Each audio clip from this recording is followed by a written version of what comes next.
Hello students, I am Swati Deshmukh. आज हम power system में सेकेंड न्यूमेरिकल स्टडी करेंगे। इससे पहले मैंने आपको एक एग्जांपल दे दिया है इम्पीडेंस फाइंड आउट करने का। अब हम देखते हैं सेकेंड न्यूमेरिकल। क्लियर? तो ये देखिए, ये आपको दिख रहा है एक न्यूमेरिकल है ये। इस न्यूमेरिकल में आपको सिंगल लाइन डायग्राम दे दिया है पावर सिस्टम का। क्लियर? ये क्या डायग्राम है आपका? Single line diagram of power system. Question में आपको सिंगल लाइन डायग्राम दिया है। सिंगल लाइन डायग्राम में क्या दिया हुआ है? देखो, ये क्या रिप्रेजेंट कर रहा है? जनरेटर। ये क्या रिप्रेजेंट कर रहा है? Transformer T1। और ये भी क्या है आपका? Transformer T2। और लोड में क्या लगा हुआ है आपका? दो मोटर लगा हुआ है, M1 और M2। तो जितने भी कंपोनेंट लगे हैं उन सारे कंपोनेंट का आपको क्या दे दिया हुआ है? रेटिंग दिया हुआ है। क्लियर? फॉर एग्जाम्पल, जनरेटर का रेटिंग कितना है पावर का? MVA है। मीन्स क्या है ये? Apparent power. और एपरेंट पावर को हम किससे डिनोट करते हैं? S। तो S इज इक्वल टू कितना दिया हुआ है? 15 MVA।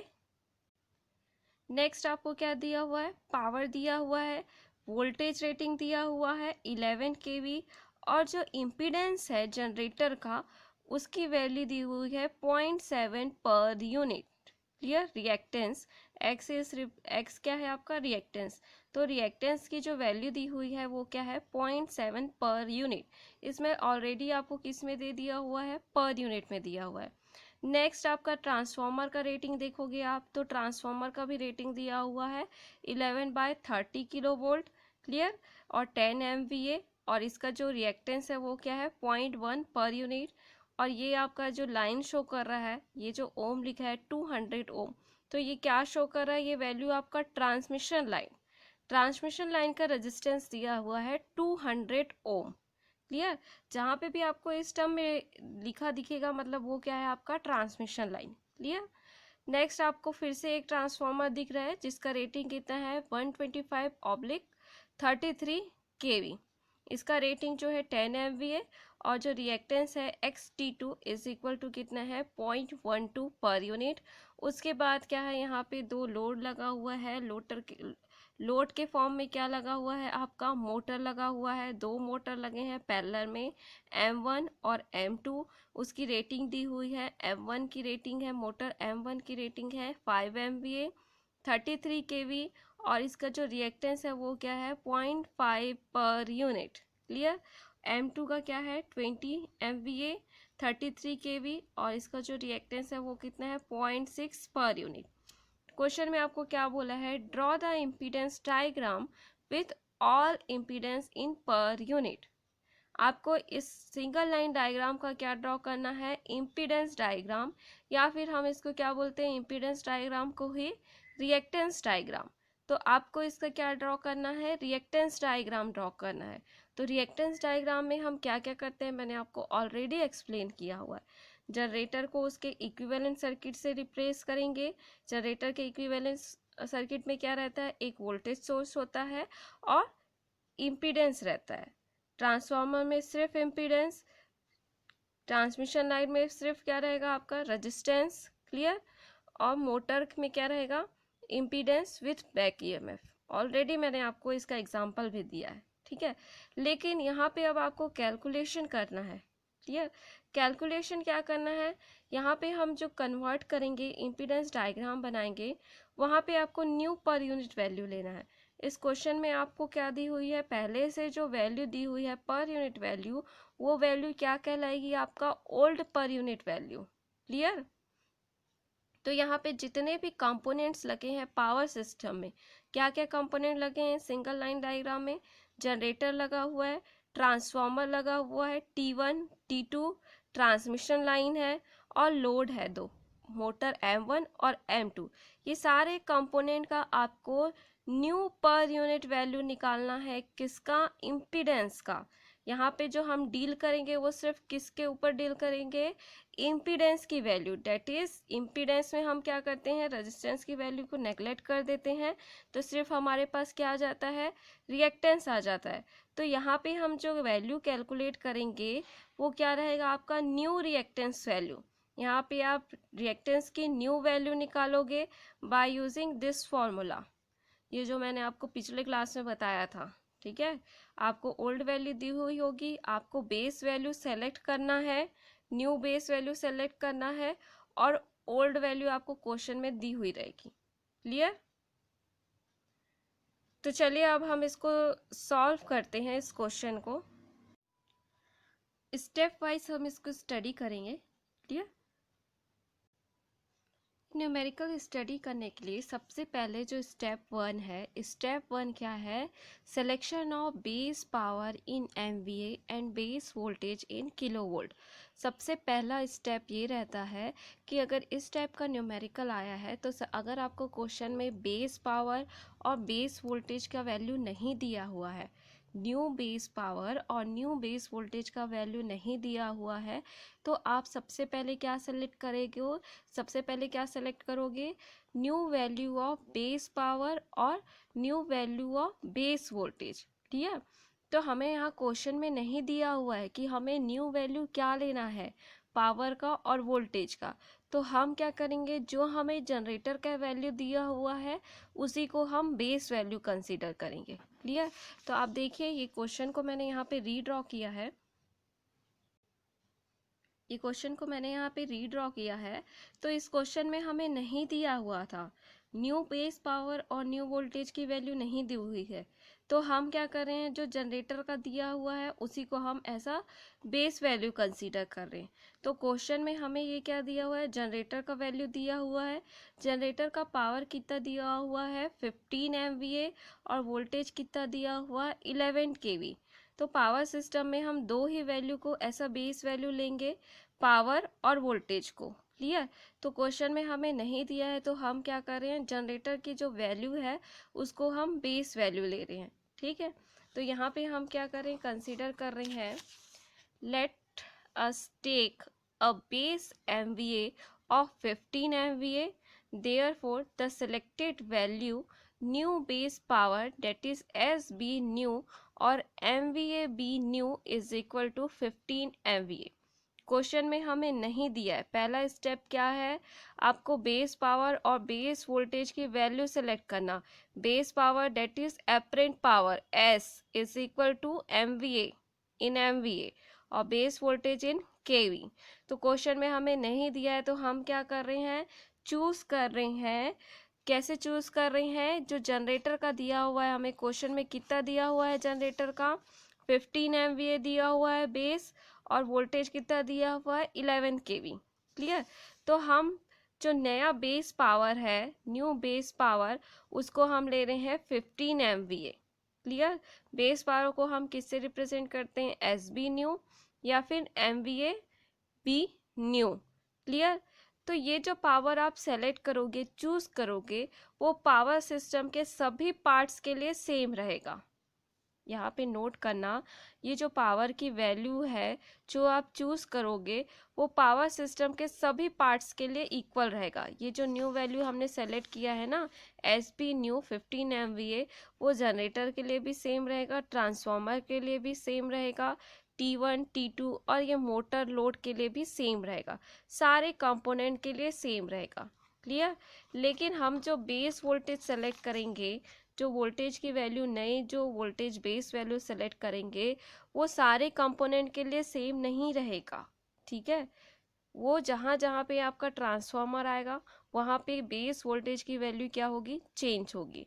तो हम यहाँ पे सेलेक्ट करते हैं बेस पावर, तो हमने सेलेक्ट कर दिया 15 MVA। अब हम सेलेक्ट करते हैं, let us select the base voltage in the generator circuit as VB new और KVB new is equal to 11 kV। Generator में हमें कितना वोल्टेज दिया है, 11 kV।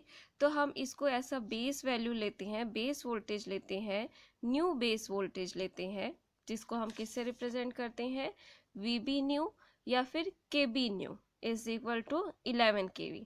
यहाँ पे आप याद रखना, यहाँ पे आप दो चीज स्टडी किए हो। क्लियर? पावर और वोल्टेज। पावर को हम किससे डिनोट करते हैं, MVA, जिसका हमने न्यू वैल्यू क्या सेलेक्ट किया है, 15 MVA। और जो बेस वोल्टेज है डेट इज VB या फिर KVB new is equal to 11 kV। लेकिन ये जो 11 kV आप सेलेक्ट किए हो वो सिर्फ किसके लिए रहेगा, जनरेटर सर्किट के लिए। जबकि आपका ये जो पावर है 15 MVA वो पावर सिस्टम के हर कंपोनेंट के लिए सेम रहेगा। जो न्यू वैल्यू आप लिखोगे पावर सिस्टम के हर कंपोनेंट के लिए सेम रहेगा, चाहे आप ट्रांसफार्मर देखो, ट्रांसमिशन लाइन देखो या फिर लोड देखो, सबके लिए सेम रहेगा। लेकिन ये जो वोल्टेज आपने सेलेक्ट किया है बेस वोल्टेज, वो सिर्फ किसके लिए है? जनरेटर सर्किट के लिए है 11 kV। क्योंकि जहाँ जहाँ पे भी आपका ट्रांसफार्मर आएगा वहाँ वहाँ पे ये जो बेस वोल्टेज आपने 11 kV new base voltage 11 kV select किया है वो चेंज हो जाएगा जहाँ जहाँ पे भी आपका ट्रांसफार्मर कनेक्ट है।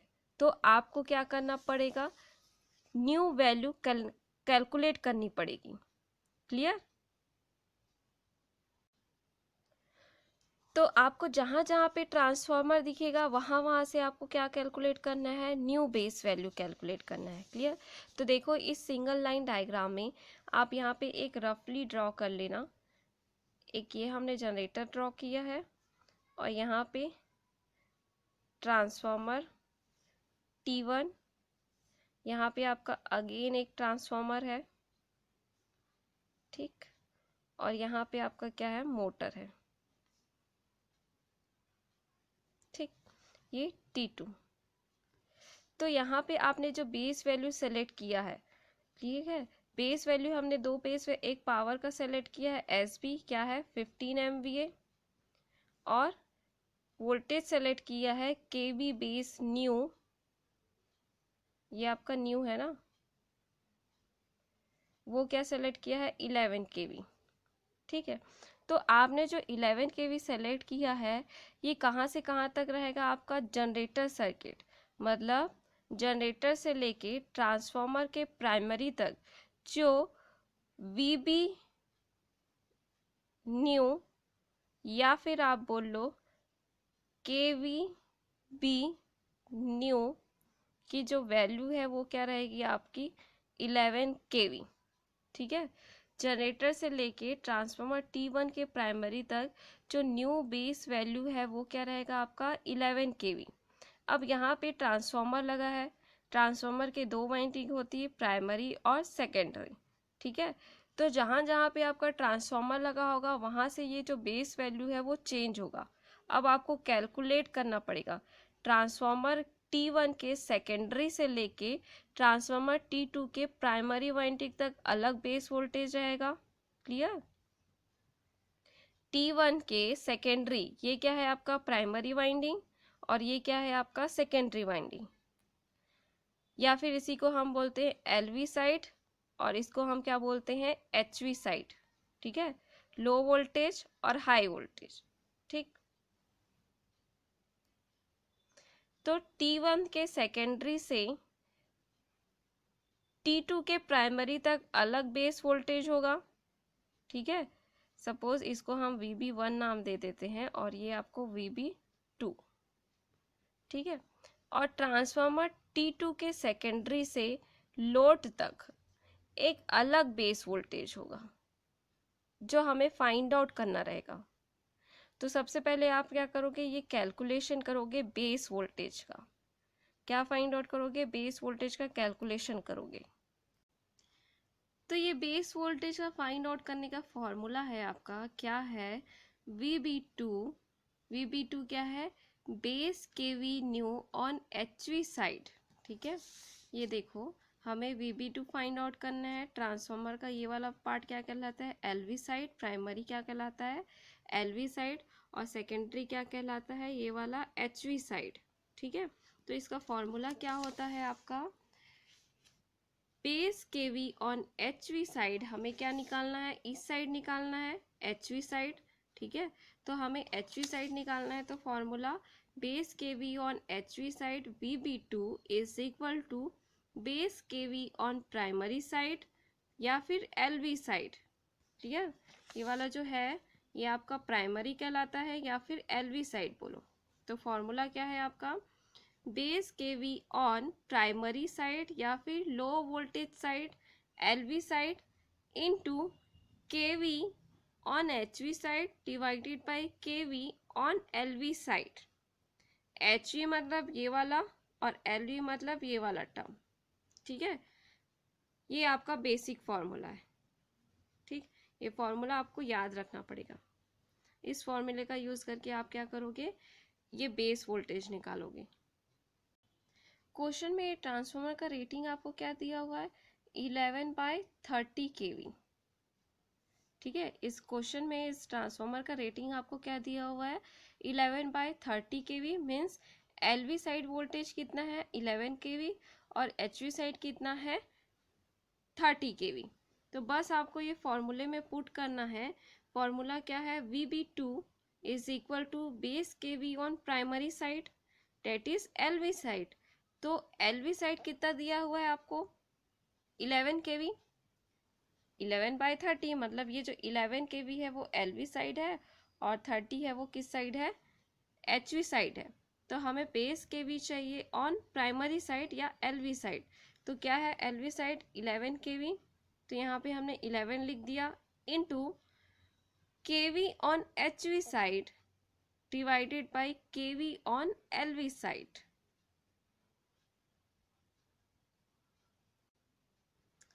एक मिस्टेक हो गया है, बेस kV ऑन प्राइमरी या एलवी साइड आप क्या सेलेक्ट करोगे, जो इस साइड आपने बेस न्यू सेलेक्ट किया है उसको सेलेक्ट करोगे, क्लियर। यहाँ पे इसको नहीं करोगे। यहाँ पे क्या लिखा है, बेस kV ऑन प्राइमरी या एलवी साइड। तो यहाँ पे कौन सा वैल्यू लिखोगे आप, जो आपने यहाँ पे सेलेक्ट किया है, जनरेटर से लेके ट्रांसफार्मर के प्राइमरी तक नया बेस वैल्यू क्या है वोल्टेज का 11 kV। तो यहाँ पे क्या लिखोगे आप 11 kV, कौन सा 11 kV है ये, जनरेटर से लेके ट्रांसफार्मर T1 के प्राइमरी तक जो आपने बेस वैल्यू सेलेक्ट किया है, न्यू बेस वैल्यू, उसको आप यहाँ पे लिखोगे 11, ठीक है। इनटू क्या है kV on HV side divided by kV on LV side. तो एचवी साइड क्या है आपका 30, तो यहाँ हमने 30 लिखा, और एलवी साइड क्या है 11, तो डिवाइडेड बाय 11, 11 क्या हुआ, कैंसिल हुआ, और आपको यहाँ पे क्या मिला 30 किलो वोल्ट। मतलब जो VB2 की वैल्यू है वो क्या है आपका 30 किलो वोल्ट। अब ट्रांसफार्मर T1 के सेकेंडरी से ट्रांसफार्मर T2 के प्राइमरी तक जो बेस वोल्टेज है VB बेस न्यू, वो कितना है 30 किलो वोल्ट, क्लियर। अब आपको क्या निकालना है, ट्रांसफार्मर T2 के सेकेंडरी से लोड तक का बेस वोल्टेज निकालना है, न्यू बेस वोल्टेज। तो सेम आप इसको यही फॉर्मूला को यूज करोगे। T2 का रेटिंग क्वेश्चन में कितना दिया हुआ है आपका, क्वेश्चन में दिया है 125/33, ठीक है। मतलब ये क्या हुआ LV और ये क्या हुआ आपका HV, ठीक। सेम ये फॉर्मूला अप्लाई करोगे, base kV on HV side is equal to base kV on LV side into kV on HV kV on LV side, ठीक है। तो यहाँ पे हम क्या कर रहे हैं, VB3 निकाल रहे हैं, तो इसको आप नाम दे दो VB3 न्यू। तो base kV on LV side, ठीक है। तो अब यहाँ पे इस लाइन की जगह आपको क्या रखना है, ये वाला रेटिंग नहीं रखोगे, आप क्या रखोगे कि LV साइड, मतलब इस साइड कौन सा ट्रांसफार्मर T2 का LV क्या है, ये है। तो इस साइड आपका नया बेस वैल्यू क्या है, तो नया बेस वैल्यू क्या है आपका 30 किलो वोल्ट। तो यहाँ पे आप क्या लिखोगे 30, ठीक है, into kV on HV side. तो HV साइड क्या है आपका 33 divided by kV on LV side कितना है 125, ठीक है। तो यहाँ देखो हमने लिखा है VB new is equal to 30 क्या था, बेस जो नया लिया था हमने LV side, into 33 divided bye 125, clear. तो इसको आप सॉल्व करोगे तो क्या मिलेगा 7.92 किलोवाट। तो ये आपको क्या निकालना पड़ेगा, कैलकुलेट करना पड़ेगा बेस वोल्टेज। तो हमने यहाँ पे क्या कैलकुलेट किया है 7.92 किलोवोल्ट, ऐसा न्यू बेस वोल्टेज लिया है, कहाँ से, ट्रांसफार्मर T2 के सेकेंडरी से लोड तक, clear. Base voltage of the transmission line is equal to base voltage on the secondary side of the transformer. अब देखो आप यहाँ पे हमारा जो ट्रांसमिशन लाइन था ये है, तो इस ट्रांसमिशन लाइन का बेस वोल्टेज किसके इक्वल रहेगा? Base voltage on the secondary side of the transformer. तो बेस वोल्टेज किसके इक्वल रहेगा? सेकेंडरी साइड ऑफ ट्रांसफॉर्मर के इक्वल रहेगा। क्लियर? तो चलो अब इसको हम न्यूमेरिकल आगे बनाओगे तो समझ में आएगा। तो ये हमने रीड्रॉ कर लिया, जहाँ पे हमने बेस वैल्यू निकाला था, बेस वैल्यू फाइन लिख दिया हमने। VB1 is equal to 11 kV। G1 से लेके कहाँ तक है? ट्रांसफॉर्मर T1 के प्राइमरी तक।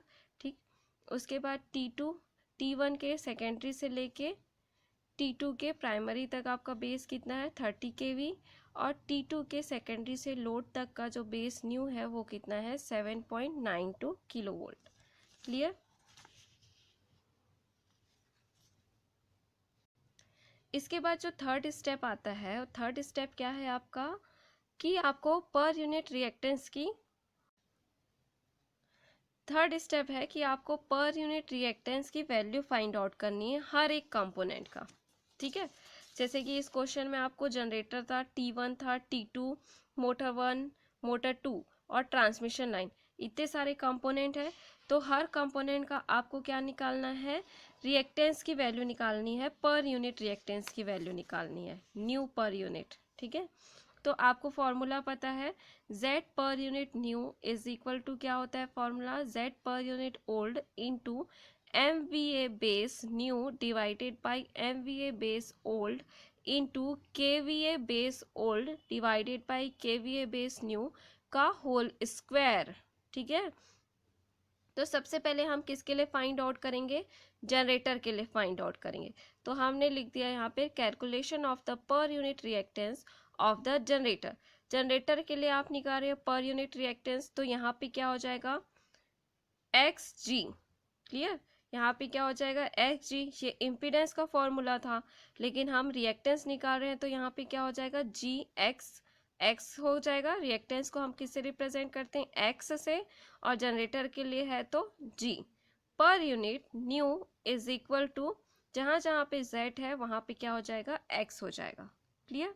तो आप देखो, जनरेटर का X पर यूनिट का वैल्यू हमें कितना दिया हुआ है? क्वेश्चन में बताओ कितना दिया हुआ है? X पर यूनिट का वैल्यू हमें दिया हुआ है क्वेश्चन में, देखो 0.7 पर यूनिट, ये हमें क्वेश्चन में दिया हुआ है। XG की जो ओल्ड वैल्यू है वो कितनी है? 0.7। तो यहाँ पे हम क्या लिख देंगे? 0.7 इंटू MVA बेस न्यू। तो आपने इस पूरे न्यूमेरिकल में पावर की जो न्यू वैल्यू लिया है, आपने कितना लिया है? SB न्यू कितना सेलेक्ट किया है? 15 MVA आपने सेलेक्ट किया है। तो यहाँ पे क्या आ जाएगा आपका? 15 MVA divided by MVA base old. तो जनरेटर का पावर का वैल्यू क्या है? पुराना वाला 15। तो यहाँ पे हम क्या लिख देंगे? 15 into KV base old. KV base old की वैल्यू कितनी है? 11 KV। क्वेश्चन में जो दिया हुआ है वो सब क्या है? ओल्ड वैल्यू है। तो 11 KV क्या है? ओल्ड वैल्यू है। और न्यू वैल्यू क्या है? जनरेटर के लिए हमने न्यू वैल्यू क्या सेलेक्ट की है? 11 KV ही। तो यहाँ पे हम क्या लिखेंगे? 11 KV। तो देखो 0.7 into 15 divided by 15 into 11 divided by 11 का होल स्क्वायर, ये तो कैंसिल हो जाएगा, तो सिर्फ क्या आएगा आपके पास? 0.7 पर यूनिट। स्टेप 3 है आपका calculation of per unit reactance of the transformer. मतलब जितने भी कंपोनेंट आपको दिए हुए हैं ना, जनरेटर का तो हमने निकाल दिया, अब नेक्स्ट क्या कंपोनेंट है हमारे पास? Transformer T1। तो हम किसका निकालेंगे? T1 का निकालेंगे। T1 का निकालने के लिए सेम फॉर्मूला लगेगा, बस यहाँ पे G की जगह क्या आ जाएगा? T आ जाएगा। ठीक है, चाहे आप प्राइमरी के लिए निकालो या सेकेंडरी के लिए निकालो, दोनों की वैल्यू क्या आएगी? सेम आएगी। ट्रांसफार्मर की दो वाइंडिंग होती है, प्राइमरी और सेकेंडरी। तो आप प्राइमरी का लोगे तो किस साइड का बेस लोगे? इस साइड का बेस लोगे। सेकेंडरी लोगे तो किस साइड का बेस लोगे? इस साइड का बेस लोगे। समझ आया? अगर आप प्राइमरी वाइंडिंग साइड निकाल रहे हो, ये प्राइमरी वाइंडिंग, ये सेकेंडरी वाइंडिंग, तो अगर आप प्राइमरी वाइंडिंग को लेके बना रहे हो तो इस साइड का बेस लोगे, डेट इज 11 kV। अगर आप सेकेंडरी का लेके बना रहे हो तो बेस क्या लोगे? 30 kV। दोनों साइड से हम बताते हैं अभी आपको। तो फॉर्मूला आपका सेम रहेगा। ठीक है, तो ट्रांसफार्मर के पर यूनिट की वैल्यू हमें क्वेश्चन में क्या दी हुई है, देखो ट्रांसफार्मर के पर यूनिट की वैल्यू हमें क्वेश्चन में क्या दी हुई है, 0.1 ओल्ड वैल्यू दी हुई है, तो यहाँ हमने 0.1 लिख दिया। इनटू पावर की वैल्यू तो सभी के लिए सेम रहेगा, हमने क्या सेलेक्ट किया है 15 MVA, तो यहाँ पे क्या रहेगा 15 MVA डिवाइडेड बाय MVA का ओल्ड वैल्यू, तो ट्रांसफार्मर में MVA का ओल्ड वैल्यू कितना दिया हुआ है 10 MVA, तो यहाँ पे क्या लिखा है मैंने 10 MVA इनटू फॉर्मूला क्या होता है केवी बेस ओल्ड, तो केवी बेस ओल्ड में आप क्या लिखोगे, अगर आप प्राइमरी ले रहे हो तो क्या लिखोगे, ये आपका प्राइमरी साइड का वोल्टेज लिखोगे ओल्ड में, क्लियर। तो कितना रहेगा आपका ओल्ड 11 डिवाइडेड बाय न्यू क्या है आपका, ट्रांसफार्मर के प्राइमरी तक न्यू क्या है, जनरेटर से लेके ट्रांसफार्मर के प्राइमरी तक न्यू क्या है आपका 11, तो यहाँ पे क्या लिखोगे आप 11, तो दोनों का स्क्वायर हो जाएगा, कैंसिल होगा, तो क्या आएगा 0.15। तो चलो अब हम सेकेंडरी से भी देख लेते हैं, अगर हम सेकेंडरी कंसीडर करते हैं तो हमें कैसे मिलता है, तो सेकेंडरी कंसीडर करोगे तो सेम फार्मूला लगेगा, तो एक्स पर यूनिट की वैल्यू भी सेम रहेगी, ये वाली वैल्यू भी सेम रहेगी, जो पावर की न्यू वैल्यू है वो आपने क्या सेलेक्ट किया है 15 MVA, और ट्रांसफार्मर का जो ओल्ड पावर का वैल्यू है वो कितना है 10 MVA, तो यहाँ पे आपने 10 लिख दिया इनटू केवी बेस ओल्ड।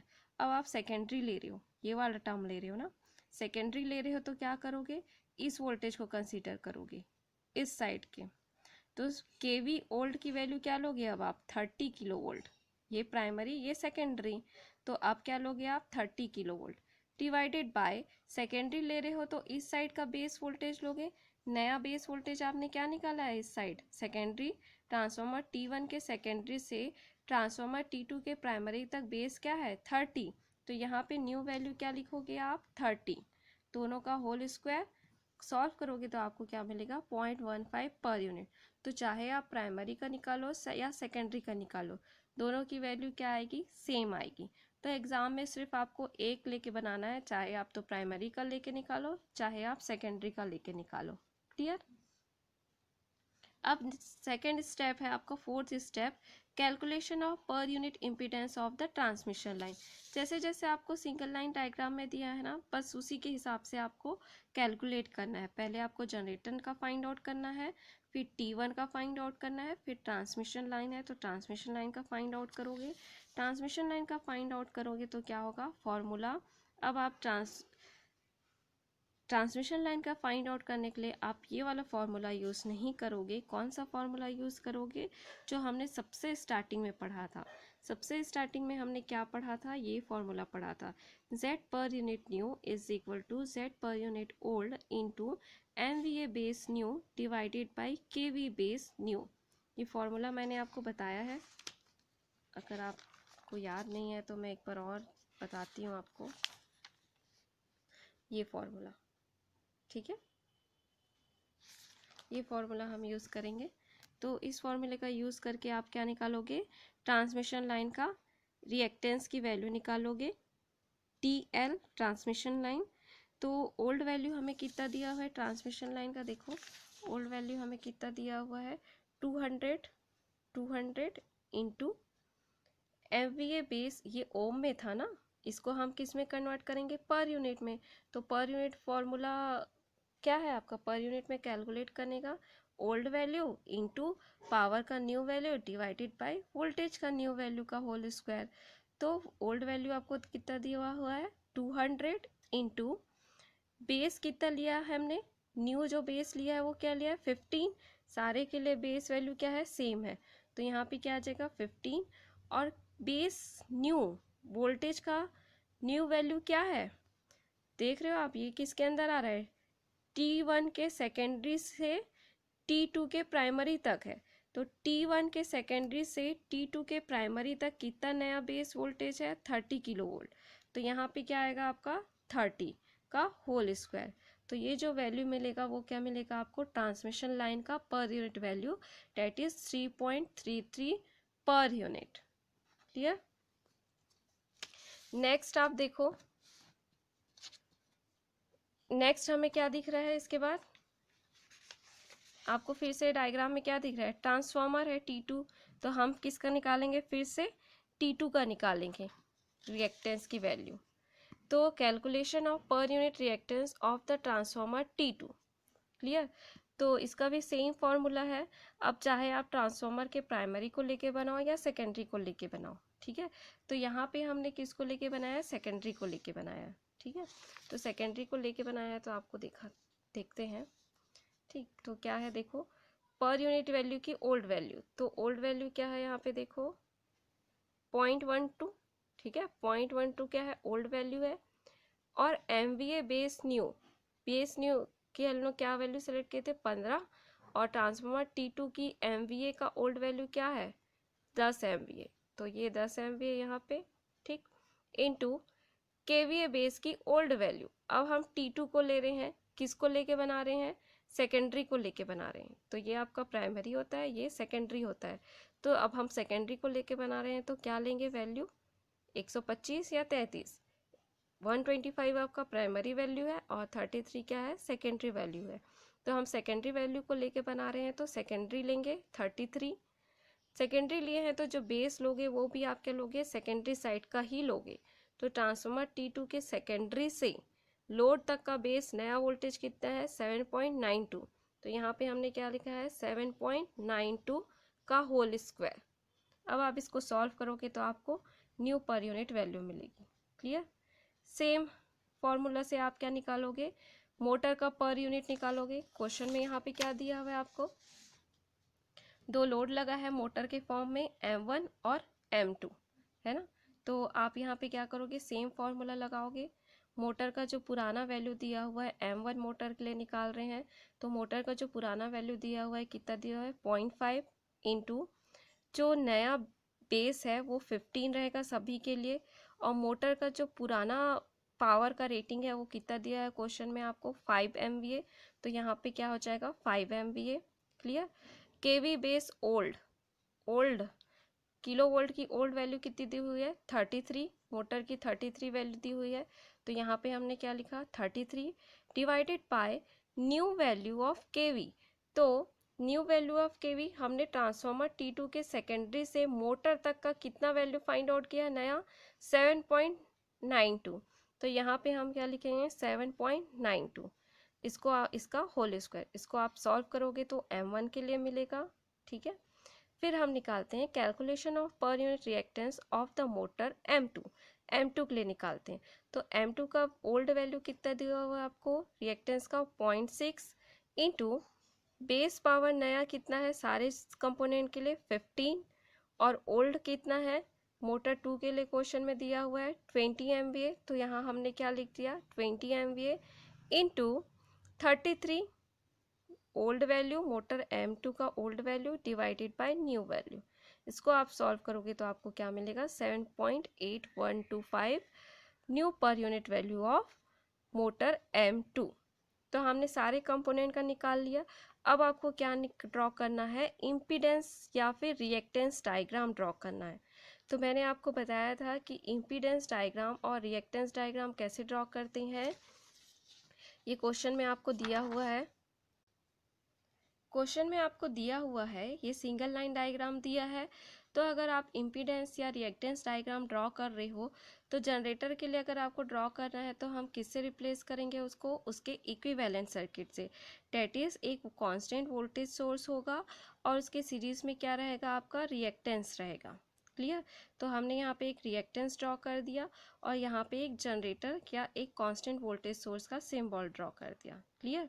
अब ये जो वैल्यू आप यहाँ पे लिखोगे XG की वैल्यू, वो क्या रहेगी, XG की वैल्यू न्यू वैल्यू जो आपने कैलकुलेट की है। तो न्यू वैल्यू आपने क्या कैलकुलेट किया है जनरेटर के लिए, 0.7 पर यूनिट, क्लियर। तो यहाँ पे आप क्या लिखोगे, 0.7 पर यूनिट। उसके बाद क्या है, आपका ट्रांसफार्मर है, तो ट्रांसफार्मर को हम सिंपल एक रिएक्टेंस से रिप्लेस करते हैं। तो ये क्या है आपका XT1 की वैल्यू क्या रहेगी, न्यू वैल्यू रहेगी जो आपने फाइंड आउट की है। ओल्ड वैल्यू आपकी 0.1 पर यूनिट थी, न्यू वैल्यू आपने क्या फाइंड आउट किया है, 0.15 पर यूनिट, क्लियर। फिर आपका क्या है, ट्रांसमिशन लाइन है। तो ट्रांसमिशन लाइन को भी सिंपली हम किससे रिप्लेस करते हैं, एक रिएक्टेंस से रिप्लेस करते हैं। तो यहाँ पे आपने कितना निकाला है, 3.33 पर यूनिट। तो यहाँ पे हमने क्या लिख दिया, 3.33 पर यूनिट।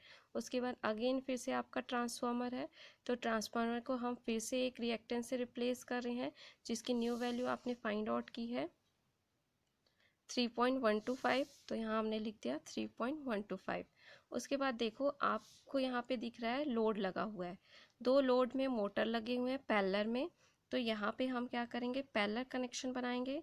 मोटर को भी रिप्लेस करने के लिए आप क्या करोगे, एक बैक ईएमएफ लोगे और इसके सीरीज में रिएक्टेंस ड्रॉ करोगे। ठीक है, तो इसकी वैल्यू क्या है, m1 और ये m2, दोनों की वैल्यू आपने फाइंड आउट की है। m1 की वैल्यू कितना निकाला है, 26.041 और ये है आपका 7.815। तो सब में जे जे रहेगा। ठीक है, आर प्लस जे एक्स लिखते हैं। ठीक है, तो Z is equal to R plus J X. तो यहाँ पे जे जे का मल्टीप्लाई करोगे और ये कनेक्शन को आप क्लोज करोगे। तो ये था आपका न्यूमेरिकल इम्पीडेंस डायग्राम ड्रॉ करने का। तो ये न्यूमेरिकल आपका एग्जाम में आता है फॉर 10 मार्क्स। क्लियर।